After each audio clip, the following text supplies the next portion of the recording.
Bugün sizinlə yaxın günlərdə gözlənilən İran-ABŞ sülh müqaviləsi haqqında, onun Azərbaycan iqtisadiyyatına təsirləri haqqında və bir qədər də Şuşa bəyannaməsinin tamam olmuş, artıq 5 ili tamam olmuş Şuşa bəyannaməsi haqqında, Azərbaycan-Türkiyə müttəfiqliyi haqqında danışacağam. Artıq neçə aydır ki, İran-ABŞ müharibəsi, İsrail-İran-ABŞ müharibəsi daha doğrusu bu üç ölkənin bizim regionda, bizim cənubumuzda, şimalımızda da doğrudur müharibə gedir. Rus-Ukrayna müharibəsi artıq 4 il yarımdır və bizim cənubumuzda da artıq 4 aya yaxındır bu müharibə gedir. Və nəhayət ki, bu müharibə artıq bu günlərdə dayandı və növbəti günlərin birində sülh müqaviləsi imzalanacağı gözlənilir. Çünki sülhün şərtləri artıq dəqiqləşdirilir. Və bunun Azərbaycana təsiri, Azərbaycan iqtisadiyyatına təsiri haqqında mən danışmaq istəyirəm. Azərbaycan iqtisadiyyatı zaten bərbad gündədir. Son 2 ildə ümumiyyətlə elə dövlətin özünün rəsmi rəqəmləri Azərbaycan hakimiyyətinin iqtisadi siyasətini iflasa uğradığını bir daha əyani şəkildə göstərdi. Və ilk dəfədir ki, bunu Azərbaycan iqtidarı özü rəsmi şəkildə qəbul edib ki, onun da dövlət qurumları rəsmi rəqəmlər açıqlayırlar. Yəni 0% inkişaf da buna deyirlər. Sıfırın inkişafı nədir? Yəni demək ki, Azərbaycan iqtisadiyyatı ümumiyyətlə inkişaf etməyib. Təbii ki, real rəqəmlər mən düşünürəm ki, daha aşağıdır. Yəni geriləyib hətta. Amma bunu hələ ki dövlət aparatı, hələ ki hakimiyyətin öz resursları ilə bunu ictimaiyyətə, bunu cəmiyyətə açıqlamamaq üçün elə sıfır rəqəmini orada göstərirlər. İndi bunun bizim əlimizdə təbii ki, dəlil sübutlar yoxdur, amma göz önündədir. Bizim Azərbaycandakı inflyasiyanın durumu, Azərbaycan xalqının rifahının ümumiyyətlə durumu göz önündədir və bu günlərdə artıq bu ABŞ-İran sülh müqaviləsi bağlanacaqsa, neftin qiyməti kəskin şəkildə aşağı düşəcəyi gözlənilir və neftin qiymətinin aşağı düşəndən sonra Azərbaycan dövlət büdcəsinin gəlirləri də təbii ki, fantastik dərəcədə azalacaq. Necə ki, artıq strateji olaraq artıq sülh müqaviləsinin imzalanması mərhələsi başlandığı andan etibarən neftin qiyməti artıq çox-çox aşağı düşdü, 83 dollara qədər düşdü və daha da aşağı düşəcəyi təxmin edilir. Bəlkə də il sonuna kimi bu rəqəm 50-40 dollar, bəlkə də 60 dollar arası olacaq. Və Azərbaycanın onsuz da bizim istehsalatımız çox zəifləyib, kənd təsərrüfatı istehsalı zəifləyib, Azərbaycanın ümumiyyətlə bizim az qala ölkəyə gələn 95% məhsul ancaq xaricdən gəlir. Həm qida məsələləri ilə bağlı, həm də qeyri-qida məhsulları. Və bizim bütün demək olar ki, dövlət büdcəmiz neft sektorundan asılıdır. Və indi bunun kompensasiya kimi Azərbaycan hökuməti cərimələrin üzərinə qoyur. Cərimələrlə dövlət büdcəsini nisbətən stabilləşdirməyə, nisbətən doldurmağa çalışırlar. Amma cərimə edilən kəslər də kimdir? Təbii ki, Azərbaycan Respublikasının vətəndaşları. Və dövlət vətəndaşın cibindən alıb öz büdcəsinə, öz sandığına yığır dövlətin gələcəyi üçün. Bu çox yanlış strateji iqtisadi addımlardır, çox yanlış qərarlardır və birbaşa xalqı soymağa, insanların cibinə girməyə hədəflənmiş bir qərarlardır və bu daha uzun sürədə bu bizdə daha böyük bir iqtisadi zəiflətməyə gətirib çıxaracaq, əhalinin ildən ilə və çox sürətlə kasıblaşmasından gətirib çıxaracaq. Dövlət büdcəsinin ümumiyyətlə formalaşması, onun var olması dövlətin zənginləşməsi ilə yanaşı, həm də onun vətəndaşlarının zənginləşməsinə, vətəndaşların rifahının yaxşılaşmasına xidmət etməlidir. Amma bizdə sanki hökumət fərqli düşünür.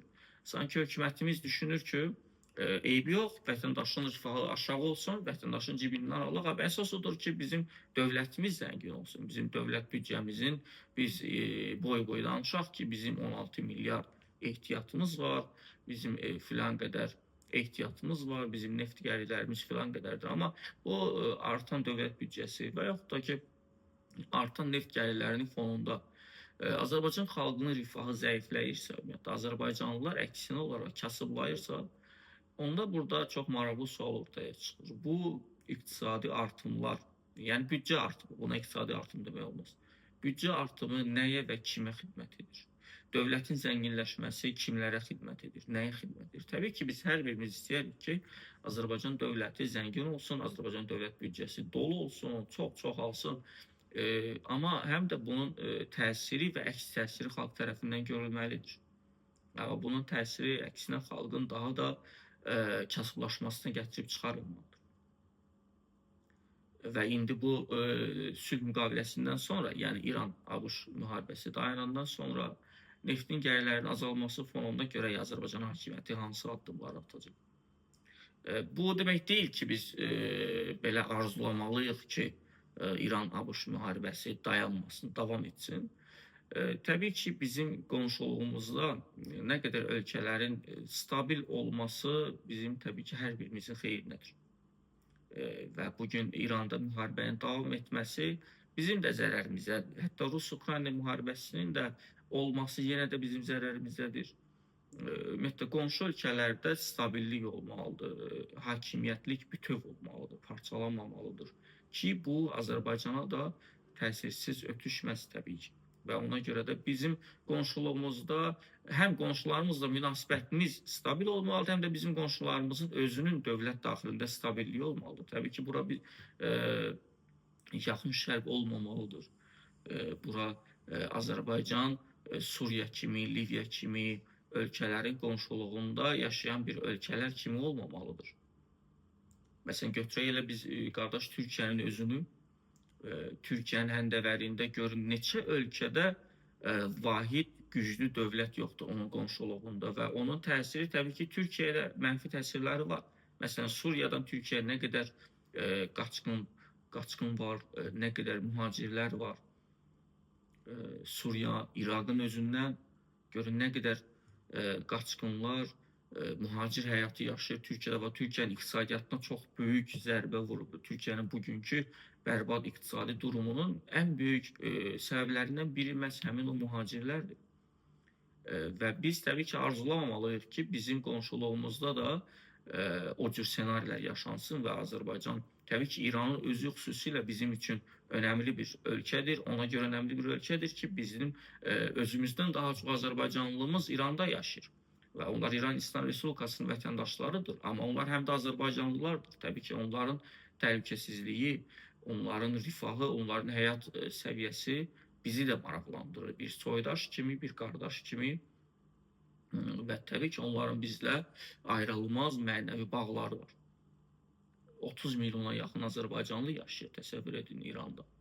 Və biz onların da həyatlarını düşünməliyik, onların da təhlükəsizliklərini düşünməliyik. İndiki bu çətin geosiyasi durumda, indiki dünyanın bu hərc-mərcli yazqala dövründə biz onu da düşünməliyik. Və elə qardaş, soydaş mövzusuna toxununca 15 iyun tarixi Azərbaycanda Şuşa bəyannaməsi, Azərbaycan-Türkiyə tərəfdaşlıq müqaviləsi imzalanmasının ildönümüdür. Artıq bir neçə ildir ki, biz çox rahatlıqla bunu hər yerdə qeyd edirik, hər dəfə danışırıq ki, Azərbaycanın faktiki tərəfdaşı var. Bu faktiki tərəfdaş həm də NATO ölkəsidir, həm də dünyada, ümumiyyətlə NATO-da az qala ikinci və yaxud da üçüncü ən böyük orduya malik, ən böyük silah anbarına malik, silah arsenalına malik bir ölkədir. Onlar həm də bizim qardaşlarımız, həm də bizim yoldaşlarımız, canımız bir, dinimiz bir, dilimiz bir olan Türkiyəmiz var və təbii ki, Türkiyənin Azərbaycan üçün önəmi çox böyükdür və izah olunmaz dərəcədədir. Ona görə yox ki, bəli, onlar bizim tarixi paytaxtımızı bizə bəxş ediblər hələ 18-ci ildən mən danışıram, 1918-ci ildə Cumhuriyyət dönəmindən. Həm də ona görə yox ki, onlar bizim Qarabağ zəfərimizdə bizim mənəvi olaraq yanımızda olublar.